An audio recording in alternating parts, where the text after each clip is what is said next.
ఈరోజు పురపాలక సంఘం కామారెడ్డిలో అవిశ్వాసంని సక్సెస్ఫుల్ చేసి ఇప్పుడే బయటకు రావడం జరిగింది. 15 days బ్యాక్ అంటే 11th డేట్ రోజు పెద్దలు హైకమాండ్ సీఎం రేవంత్ అన్న గారు అలాగే షబీర్ అన్న గారి ఆధ్వర్యంలో వాళ్ళ ఆదేశాల మేరకు మేము కలెక్టర్ సార్ దగ్గరికి వెళ్ళి అవిశ్వాసం లెటర్ ఇవ్వడం జరిగింది. మాకు ఎలక్షన్ కమిషన్ నుంచి 30 డేట్ ఇచ్చిరు.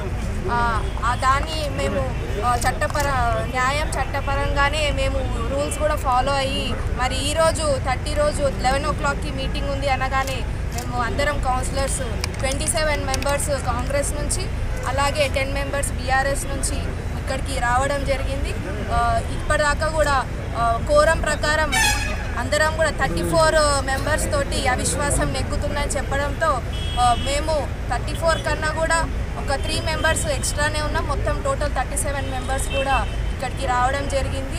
మరి ఈ యొక్క అవిశ్వాసంని సక్సెస్ఫుల్ చేసుకొని బయటకు రావడం జరిగింది.